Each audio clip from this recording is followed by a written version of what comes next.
Bismillahirrahmanirrahim. Assalamualaikum warahmatullahi wabarakatuh. Alhamdulillahirabbil alamin wa bihi nasta'in ala umri dunya waddin. Wassalatu wassalamu ala asrofil anbiya'i wal mursalin sayyidina wa maulana Muhammadin wa ala alihi wa sahbihi ajmain. Amma ba'du. Yang pertama-tama, penugasan pada mata kuliah tajwid ini semata-mata saya berharap keridhaan dari beliau pengampu mata kuliah ini, yaitu Bapak Kiai Najib Syaifullah MAG. Dan kemudian pada pembahasan yang akan saya paparkan nanti akan saya jelaskan dengan pembahasan yang ringan serta mudah, insya Allah, untuk dipahami. Baik, bismillahirrahmanirrahim. Langsung saja kita menuju ke pembahasannya. Sebelumnya, hukum bacaan nun sukun atau tanwin itu terbagi menjadi 5 kategori. Yang pertama adalah idhar halqi, kemudian yang kedua adalah idgham bi gunnah, dan yang ketiga adalah idgham bila gunnah. Antara idgham bi gunnah dengan idgham bila gunnah ini memiliki kesamaan dan juga memiliki perbedaan, yang mana nanti akan saya bahas pada segmen pembahasan nanti. Kemudian yang keempat adalah iqlab. Kemudian yang terakhir adalah ikhfa haqiq. Baik, langsung saja kita menuju ke pembahasan kategori yang pertama, yaitu idhar halqi.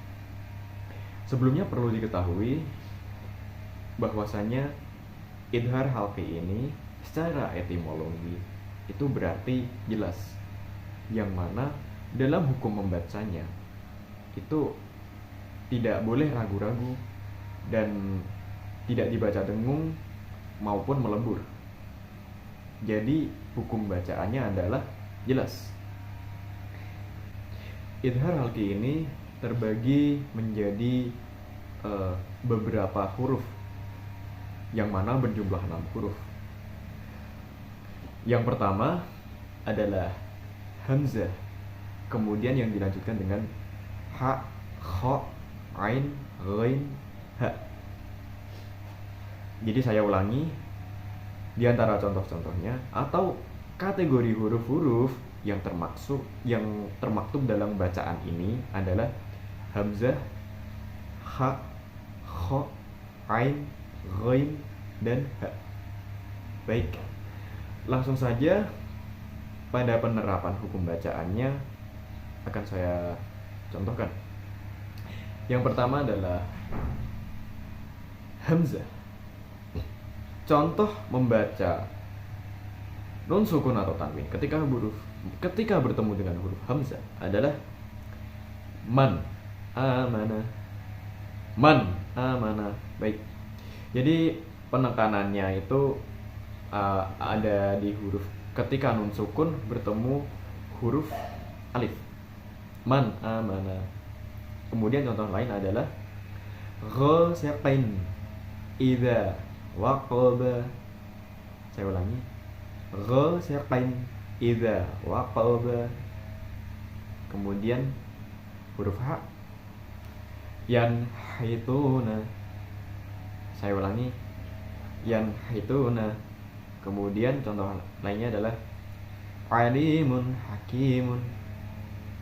Kemudian huruf ha, min khaufin yaumaidin khashi'atun.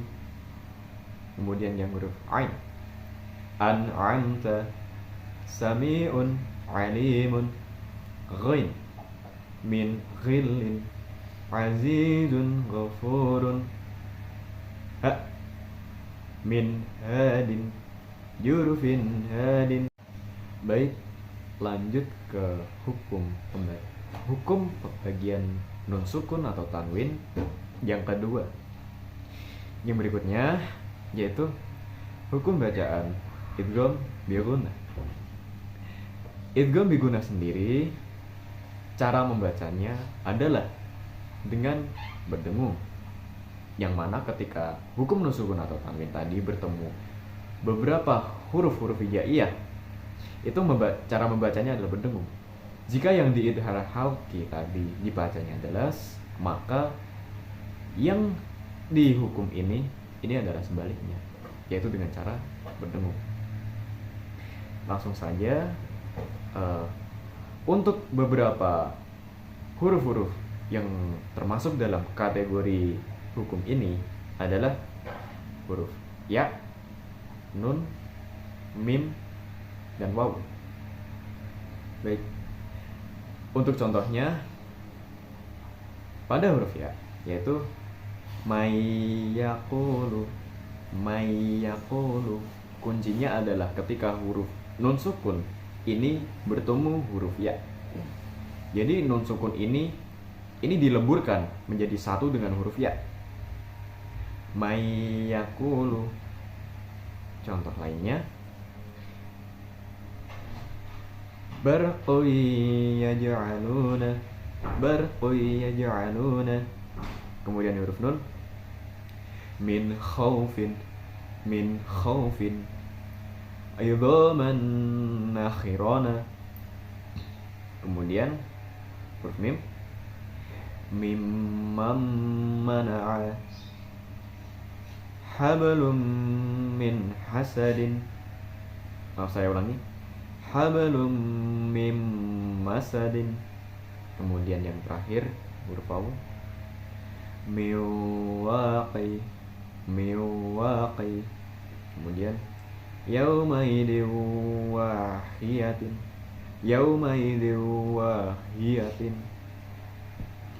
Kemudian yang ketiga masih termasuk ke dalam keluarga idgham, masih termasuk ke dalam keluarga idgham. Bedanya yang sekarang ini adalah idgham bila gunnah. Jadi seperti yang telah saya katakan pada awal tadi, bahwasanya idgham bi gunnah dengan idgham bila gunnah yang ini mempunyai perbedaan dan kesamaan. Untuk kesamaannya ini terletak dari persamaan cara membacanya, atau secara definisi, secara etimologinya, yaitu dengan dileburkan menjadi satu. Baik. Untuk cara membacanya adalah memasukkan huruf yang termaktub dalam kategori hukum bacaan ini menjadi satu. Jadi nun sukun atau tanwin yang bertemu beberapa huruf ini nantinya itu cara membacanya bukan dengan cara didengungkan seperti sebagaimana yang telah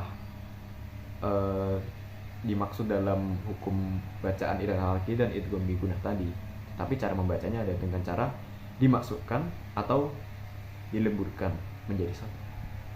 Baik, untuk pengkategorian huruf-huruf ini terbagi menjadi dua, ya, dua saja, yaitu huruf lam dan huruf ro. Untuk contoh bacaannya adalah lam, milladunhu, khairul laka. Kemudian yang huruf ro, mirrabbihim, ghafurur rahim.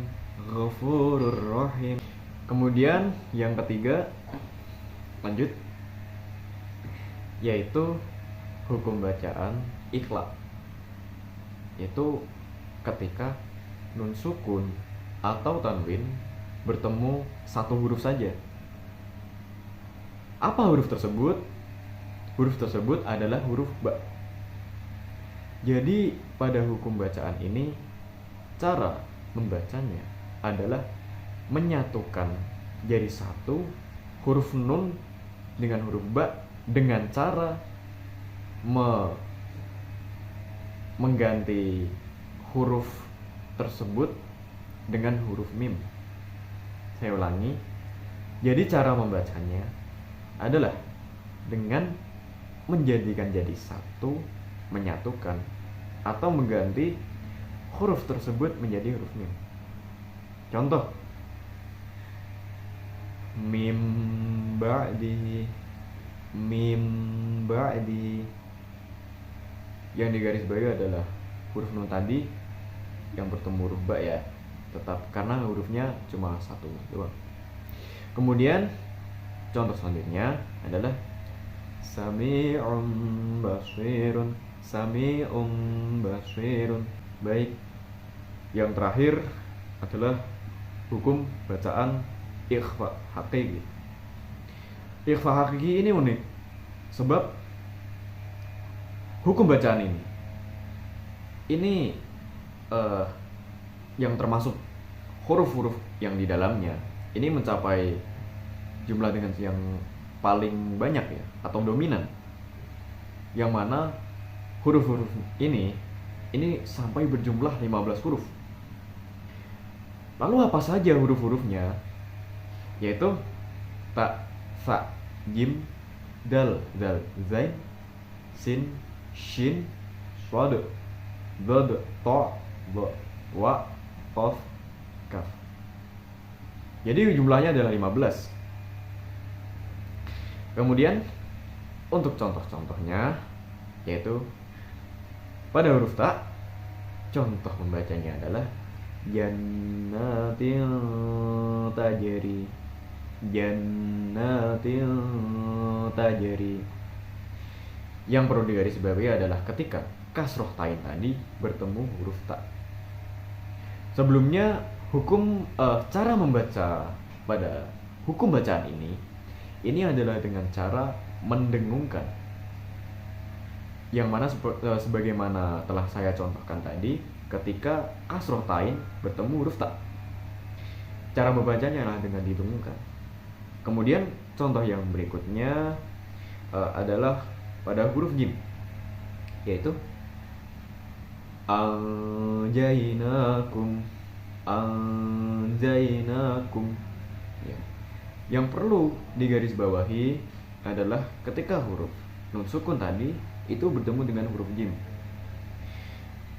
Lanjut, kemudian pada huruf dal, contohnya adalah shawaban dzalika, shawaban dzalika. Kemudian pada huruf sin, min sijil, min sijil. Pada huruf shad, rijalun shadaqu, rijalun shadaqu. Pada huruf sa, shihabun thaqibun, shihabun thaqibun.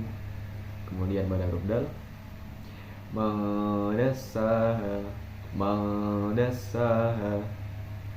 Pada huruf za, yaumaidin zurqa, yaumaidin zurqa. Kemudian pada huruf shin, linafsil syai'a, linafsil syai'a. Pada huruf dad, yaitu qauman dhallin, qauman dhallin. Pada huruf ta, yang tiquna, yang tiquna. Pada huruf fa, umyun fahum. Pada huruf kaf, nasiyatin kadhibatin. Pada huruf dad, afala yanzurun, afala yanzurun. Kemudian yang terakhir adalah huruf qa, rizqan qalu. Baik, alhamdulillah telah selesailah pembahasan singkat dari saya mengenai hukum bacaan nun sukun atau tanwin, yang mana hukum bacaan tersebut telah dibagi menjadi 5 kategori sebagaimana yang telah saya jelaskan tadi. Baik, kemudian untuk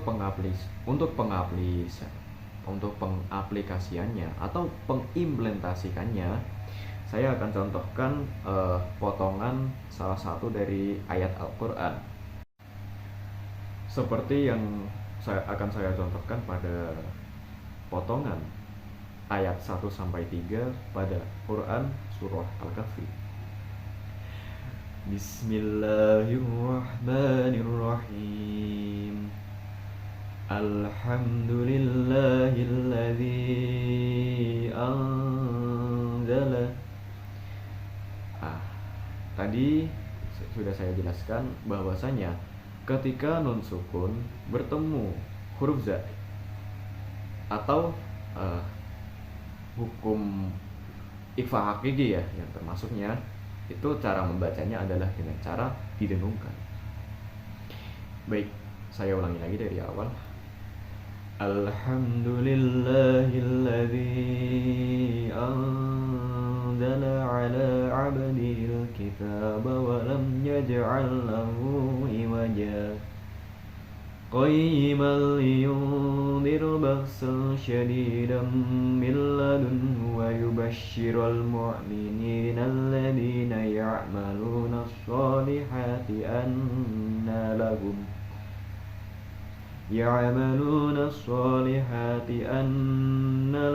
ajran hasana. Baik, mari kita telaah. Yang pertama adalah pada kalimat qayyimal, di mana fathah tain bertemu huruf lam, yang mana dalam konteks ini hukum bacanya adalah idgham bila gunnah. Kemudian perlu kita garis bawahi lagi pada potongan ayat, pada potongan kalimat liyung zero, yang mana nun sukun bertemu za, yang termasuk ke dalam hukum bacaan ikhfa hakiki. Kemudian yang kita garis bawahi selanjutnya adalah ketika potongan kalimat ba'san bertemu dengan potongan kalimat huruf syadidah. Yang kita garis bawahi adalah ketika fathah tain ini bertemu dengan huruf sya, yang mana termasuk juga ke dalam hukum bacaan ikhfa hakiki. Kemudian lanjut ketika syadidan bertemu dengan potongan kalimat min, fathah tain ini bertemu dengan huruf mim, yang mana cara membacanya adalah dengan cara idgham, yaitu berdengung atau melebur. Baik, selanjutnya adalah ketika kalimat milladunhu nun sukun bertemu huruf ha, yang mana hukum bacaan ini adalah termasuk ke dalam kategori idhar haq,